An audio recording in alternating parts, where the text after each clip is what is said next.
बाहर बरसात थम चुकी थी, सब कुछ भीगा-भीगा सा था। रागिनी ने नाश्ता नहीं किया था, इसलिए अब पेट में चूहे दौड़ रहे थे। उसे सुबह की घटना याद आ गई। मुझे आज थोड़ी देर हो जाएगी, रागिनी ने नाश्ता बनाते हुए प्रेम से कहा। कितनी? प्रेम ने पूछा। यही कोई 1.5-2 घंटा। वैसे ही तुम्हें घर आने में 8:30 बज जाते हैं। इसका मतलब यह हुआ कि आज तुम 9:30-10 बजे तक आओगी, प्रेम ने घूरते हुए रागिनी से कहा। देख रहा हूँ कि महीने भर से ऐसा ही चल रहा है। हर दूसरे तीसरे दिन दफ्तर में काम की वजह से तुम घर देर से आती हो। वहाँ मैं अकेली नहीं जो देर से घर लौटती हूँ, लेकिन तुम्हारे अलावा वहाँ सभी पुरुष हैं। वैसे भी अगर काम इतना ज़्यादा है तो तुम सुबह 1 घंटा पहले चली जाया करो, पर रात को देर से आना ठीक नहीं। मेरे अलावा सुधा भी है उस ऑफिस में, मुझे कुछ नहीं होने वाला। ऑफिस की गाड़ी से ही घर वापस आऊँगी। वैसे अगर अभी मेहनत करके सबके सामने खुद को काबिल साबित नहीं कर पाई तो अगली तरक्की मिलने से रही। किचन में सब्जी में छौंक लगाते हुए रागिनी ऊंची आवाज में बोली। बातें मत बनाओ। किचन में आकर प्रेम भी ऊंचे स्वर में बोले।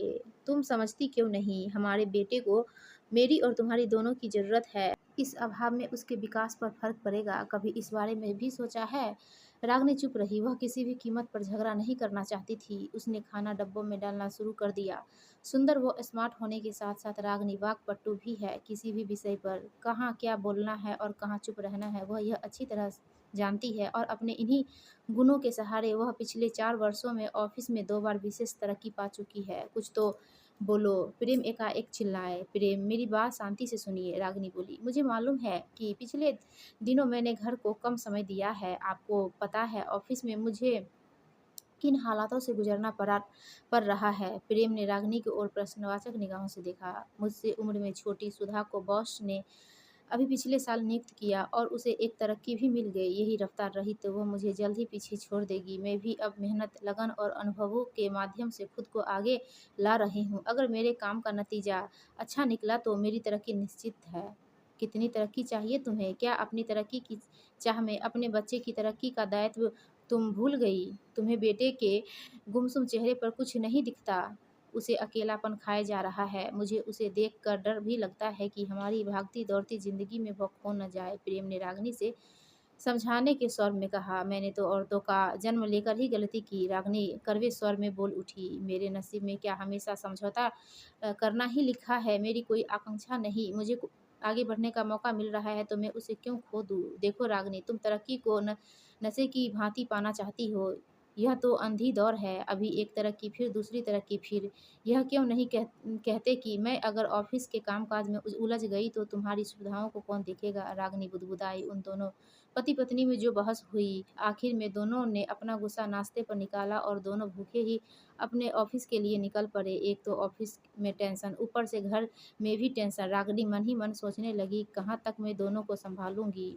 ऊपर से कल की आई यह नई लड़की सुधा, उसे देखकर तो मैं अंदर ही अंदर सहमने लगी हूँ। कल तक जो बातें मैं क्लाइंट्स और बॉस से केवल बातों और आंखों के हाव भाव से मनवा लेती थी, अब सुधा के आने से मुझे इन क्षेत्रों में कड़ी प्रतिस्पर्धा का सामना करना पड़ रहा है। कामयाबी के सोपान पर चढ़ती हुई मैं अपनी उम्र को भूल ही गई थी, लेकिन सुधा की चंचलता और उभरते यौवन के आगे मुझे अब बार बार अपनी उम्र का एहसास होने लगा है। और तो और ऑफिस में कल तक जहाँ पुरुष सहकर्मी मुझसे बात करने में दिलचस्पी दिखाते थे, वहीं सुधा के आने के बाद मेरे लिए ऑफिस का माहौल ही बदल गया है। देख रही हूँ इधर कई दिनों से जानबूझकर मुझ पर कटाक्ष भी किए जाने लगे हैं।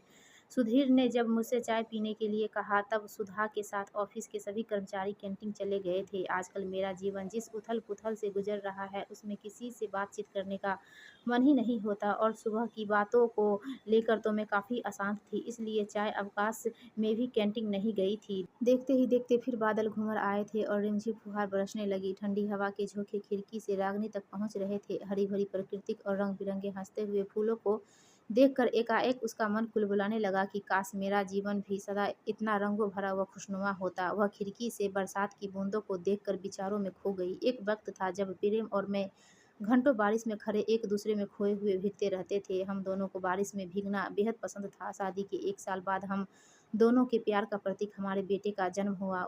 हमने उसका नाम अंश रखा। अंश के आने पर मेरी जिम्मेदारियां भी बढ़ गई, लेकिन मैं नौकरी और घर के बीच अच्छा तालमेल बनाकर चल रही थी।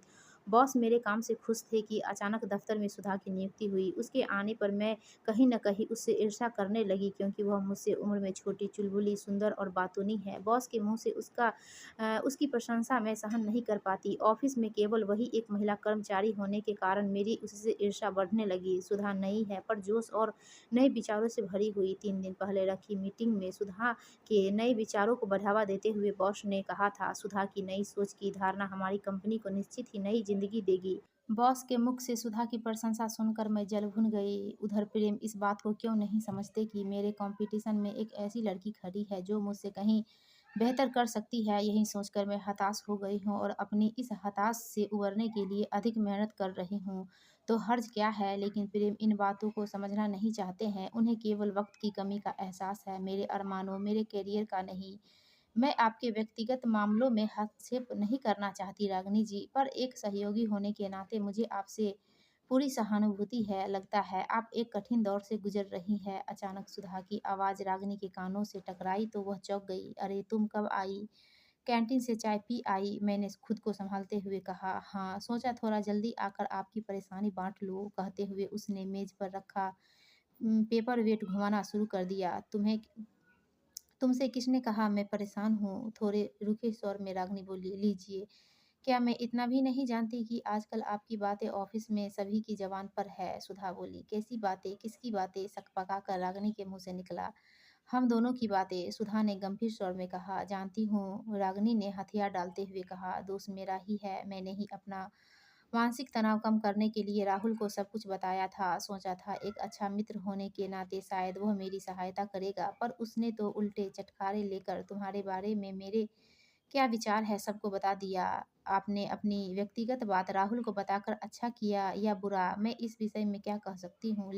बल्कि मैं यही कहूँगी कि दोस्त वही होता है जो अपने दोस्त के राज को राज रख सके। सुधा ने अपना मत प्रकट करते हुए आगे कहा। आज के युग में महिलाओं की सबसे बड़ी त्रासदी तो यही है कि उन्हें अपने आप को पुरुष में नहीं स्त्रियों में साबित करना पड़ रहा है। धन्यवाद सुधा, रागिनी बोली। लेकिन फिर भी दोस्तों मेरा ही था जो मैंने अपने दुख को दूसरे तक पहुंचाने की भूल की। अच्छा, सुधा ने रागिनी की आंखों में आंखें डालकर पूछा। रागिनी जी, आप चाहती हैं ना आपकी योग्यता सराही जाए, या कहीं ऐसा ना हो कि मैं आपकी जगह ले लूं और मेरा वर्चस्व स्थापित होने से आप कम महत्वपूर्ण हो जाए? तुम्हें कैसे पता? रागिनी घबरा गई।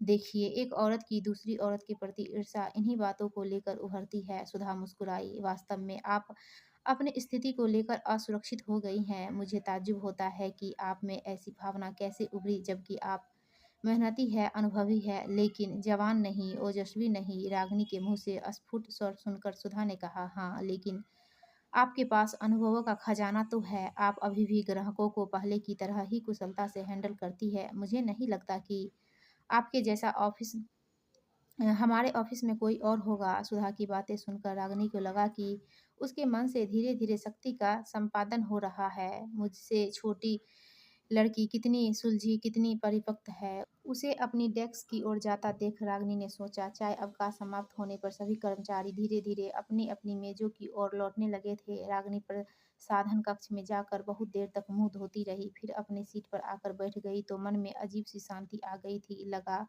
बाहर जाकर बारिश में खूब देर भीगती रहे, लिहाजा रागिनी ने अवकाश लेकर घर जाने का निश्चय किया। घर पहुंचकर रागिनी को एक सुखद आश्चर्य हुआ जब प्रेम को टेरेस पर खड़ा बारिश में भीगता पाया। अपना पर्स मेज पर पटक कर वह भी टेरेस पर चली आई, प्रेम के साथ भीगने के लिए। छोटे बड़े फूल पौधे लताएं बारिश में नहा लेने के बाद उमंग में भरे हंसते हुए प्रतीत हो रहे थे। रागिनी को घर जल्दी लौटा देखकर प्रेम को आश्चर्य हुआ। प्रेम ने रागिनी का बदला रूप देखा तो उसके भी मन का मैला बारिश के साथ बह गया। उसने रागिनी का हाथ अपने हाथों में कसकर पकड़ लिया। दोनों अभी और भी बारिश में भीगते कि अंश की आवाज़ ने उनका ध्यान बटाया, जो कह रहा था, बारिश में ज़्यादा भीगोगे तो जुकाम हो जाएगा। प्रेम और रागिनी ने हंसते हुए अंदर आ गए। अंश उन्हें हैरानी से देख रहा था। शायद अरसे बाद उसने अपने मम्मी पापा को एक साथ हंसते हुए देखा था। रात को रागिनी ने प्रेम का मनपसंद भोजन बनाया। यह करिश्मा कैसा, भई हम तो तरस गए थे तुम्हारे हाथों का स्वादिष्ट खाना खाने के लिए, प्रेम ने शिकवा किया। बस मैं भी अब तनाव मुक्त होना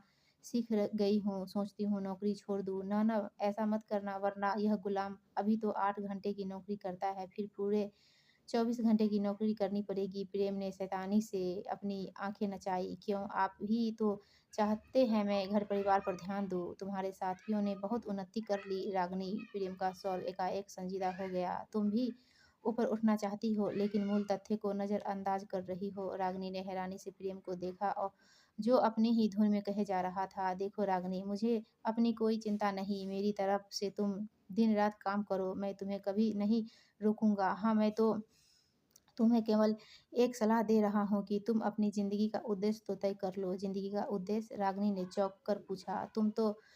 तुम जो चाहती हो वह तुम्हारा हक है, तुम्हें मिलना भी चाहिए, लेकिन इसके विपरीत तुम्हें तुम्हारे कुछ दायित्व भी हैं मेरे प्रति और अंश के भविष्य के प्रति। मेरी तरफ से तुम बिल्कुल आज़ाद हो। मैं तुम्हें सिर्फ़ यह समझाने की कोशिश कर रहा हूँ कि यह देखो कि आगे तुम्हारे बढ़ने की कीमत क्या है? अच्छा, तो अब आपको खाना नहीं खाना? रागिनी ने हँसकर कहा। तो जवाब में प्रेम भी मंद-मंद मुस्कुराता हुआ खाना खाने लगा। सुबह-सुबह फ़ोन की घंटी बजने पर रागिनी की नींद खुल गई।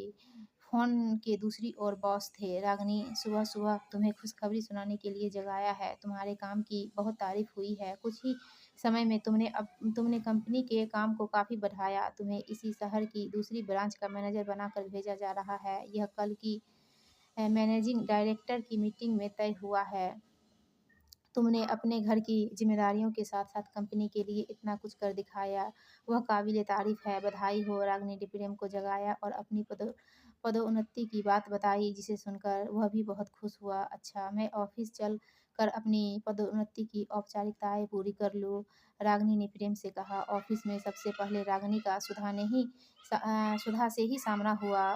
उसके चेहरे पर अनोखी तृप्ति का भाव था। वह मुस्कुरा रही थी। इतने में बॉस भी चैम्बर से निकलकर बाहर आ गए और उसे देखकर बोले, रागिनी, सुधा भी तुम्हारी जैसी मेहनती और लगन वाली लड़की है। देखना, यह भी तुम्हारे जैसी ही मुकाम कंपनी को दिलाएगी। बॉस की बातें सुनकर रागिनी ने हंसकर कहा, सर, आज डिनर पर आप हमारे यहाँ सब परिवार आमंत्रित है। और हाँ सुधा, तुम भी आज डिनर पर आना मत भूलना। जैसी आपकी आज्ञा रागिनी जी। वैसे भी मैं इस तरह का मौका हाथ से जाने नहीं देती, सुधा ने कहा और आगे का वार्तालाप उसके ठहाके की गूंज में दब गया। दोस्तों, आपको ये कहानी अच्छी लगी तो प्लीज़ हमारे वीडियो को लाइक कीजिए और चैनल को सब्सक्राइब